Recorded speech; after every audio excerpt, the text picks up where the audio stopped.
Ya, misalnya apa? Misalnya ilmu tauhid, yaitu mengenal Allah Subhanahu wa taala. Ya, mengenal rukun-rukun iman. Ya, demikian juga dengan mengenal rukun Islam. Mengenal dua kalimat syahadat, salat, zakat, puasa, haji. Ya, kemudian ya kewajiban-kewajiban yang mesti dia lakukan, ya, dan tidak ada udzur baginya untuk tidak tahu. Ya, misalnya tentang toharah, tentang bersuci. Nah, kalau dia mesti belajar tentang toharah, berarti dia juga mesti belajar tentang ya najasah, tentang najis, dan yang lain-lain yang nanti insya Allah pada waktunya dapat dijelaskan.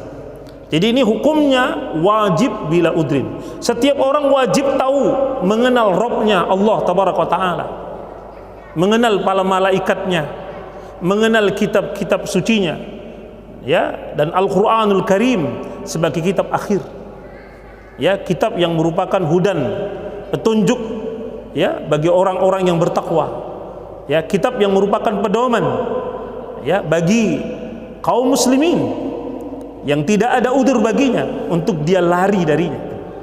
Nah, kemudian misalnya seperti kewajiban, ya, yang lainnya, ya, tentang hari akhir, tentang qada dan qadar.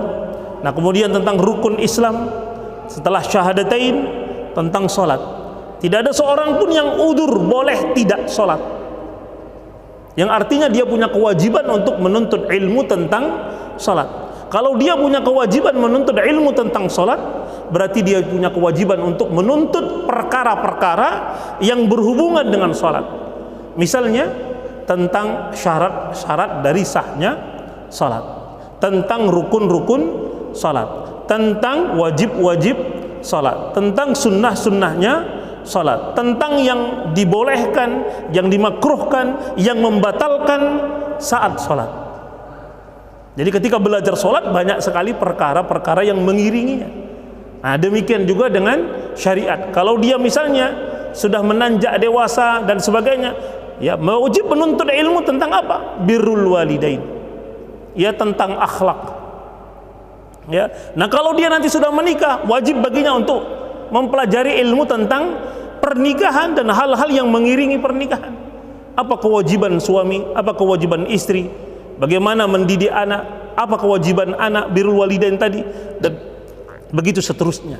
Ini kewajiban yang nggak ada udzur.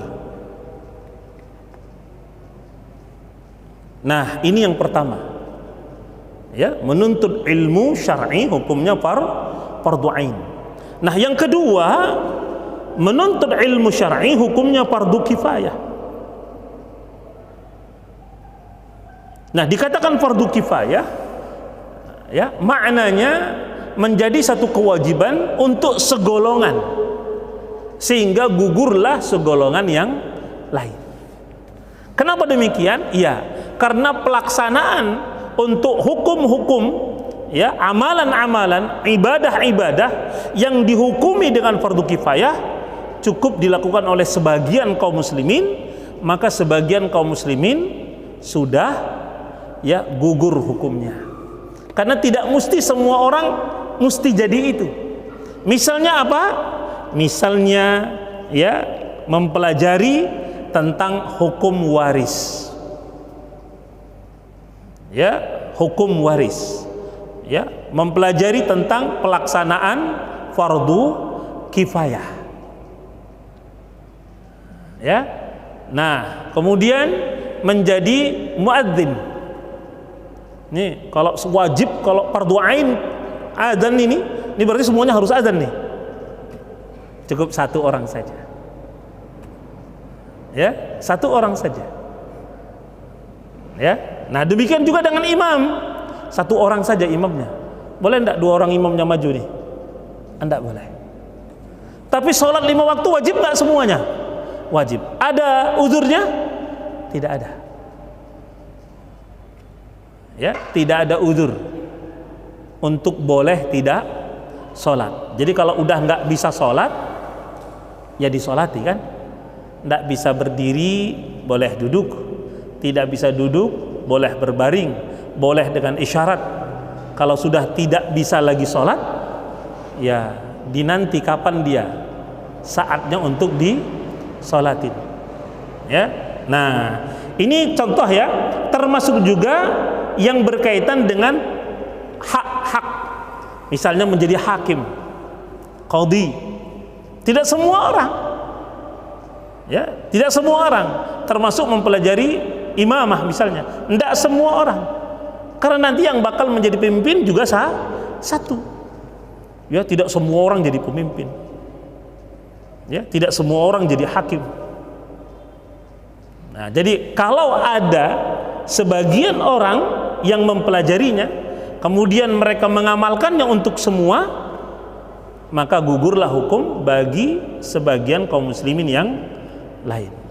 Nah, ini hukum menuntut ilmu syar'i. Ya, jadi ada hukum-hukum yang kita nggak bisa uzur. Seperti tadi ya, mempelajari tauhid, mengenal Allah tabaraka taala. Ya, mengenal rukun-rukun iman, mempelajarinya. Nah, kemudian mengenal rukun Islam, ya, dari syahadatain, salat, zakat, puasa, haji, ya, kemudian mempelajari hukum-hukum yang berkaitan langsung dengan kehidupan pribadi kita. Ya, kita misalnya nih, ketika mulai baligh, belajar istinja, belajar ya sunanul fitrah. Apa itu sunanul fitrah? Sunnah-sunnah yang berkaitan dengan kehidupan kita sehari-hari. Gosok gigi, ya, berkaitan tentang rambut, tentang kumis, tentang janggut, tentang kuku, tentang bulu ketiak, tentang bulu kemaluan, ya, tentang membersihkan badan dari kotoran, dari najis, ya, tentang mandi biasa sehari-hari, mandi wajib, ya, berarti berhubungan lagi nanti dengan tayamum, berhubungan dengan wudu, begitu selanjutnya, itu kewajiban. Ya, mandi wajib setiap kita belajar. Ya, bagaimana kalau kita sudah baligh tapi tidak bisa mandi wajib? Wanita sudah haid tapi nggak bisa mandi wajib, nggak mau belajar, berarti ia dalam keadaan berhadas. Seterusnya, yang ini bisa berakibat fatal. Sebagian ibadahnya akan tertolak karena ia belum bersih dari hadas, belum mandi wajib. Ya, pernahkah kita mendapati seseorang yang sampai tua tidak pernah mandi wajib? Mungkin antum belum pernah, tapi saya sudah ngomong langsung, berhadapan langsung, berbicara langsung dengan seseorang yang ketika itu umurnya jauh di atas saya, ya, yang dia katakan dia belum tahu mandi wajib. Nah, itu kalau nggak percaya, nah, antum boleh nggak percaya karena antum belum menemukan. Nah, ana sudah menemukan langsung, bicara langsung, ya, kejadian ini lebih kurang 19 tahun yang lalu. Dan itu adanya di mana? Di kota Medan, bukan di kampung pedalaman yang jauh dari kajian. Ini yang dekat dengan masjid, dekat dengan kajian. Bisa ada kenyataan itu terjadi. Nah, apalagi kalau di kampung-kampung yang jauh dari kajian atau di mana kaum muslimin sangat minoritas dan mereka tidak mengenal agama, tidak tahu di sana ada kajian dan sebagainya. Sangat mungkin hal itu terjadi. Baik, kita lanjutkan. Ya. Dan perlu kita ketahui bahwa menuntut ilmu syar'i adalah satu kemuliaan yang sangat besar, kemuliaan yang sangat agung, yang menempati kedudukan tinggi, ya, di dalam agama. Ya, bahkan kedudukan yang mulia yang tinggi ini melampaui keutamaan dari sebagian amal ibadah. Nah, jadi kedudukan menuntut ilmu syar'i itu keutamaannya, fadilahnya melebihi dari sebagian ibadah, bukan untuk semua ibadah.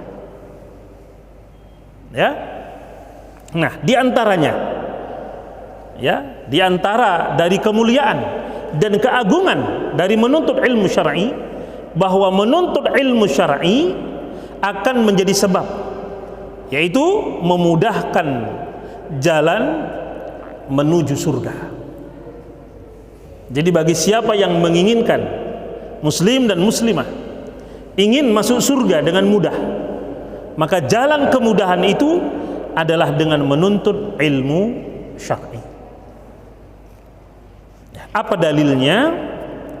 Dalilnya adalah sabda Nabi sallallahu alaihi wasallam yang selalu kita membaca sebagiannya saja. Nah, ini kalau kita punya waktu bisa kita baca dengan hadis yang panjang.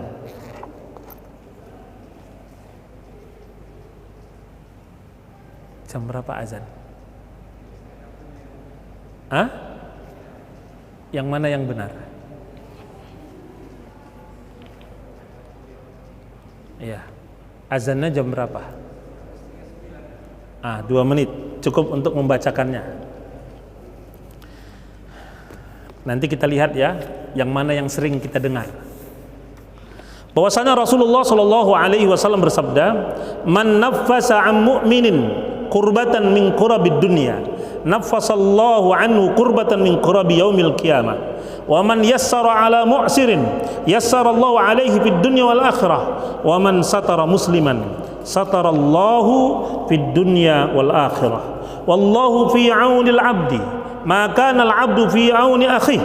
Wa man salaka tariqan yaltamisu fihi ilman, sahalallahu lahu bihi tariqan ilal jannah.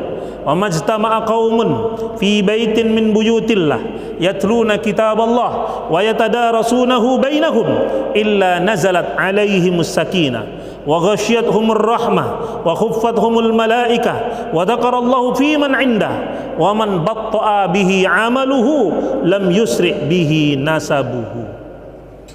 Itu ya matan hadis aslinya. Kita biasanya dengarnya sepotong-sepotong.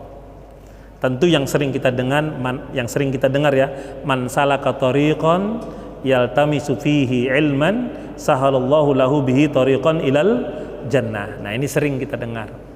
Majtama'a qaumun fi baitin min buyutillah ya yatluna kitaballah wa yatadarasuna bainahum illa nazalat alaihimus sakinah wa ghasyiyatuhumur rahmatu wa khuffat alaihimul malaikah wa dzakarallahu fi man indah. Ini sering juga kita dengar ya, man batta'a bihi amalu lam yusri bihi nasabu.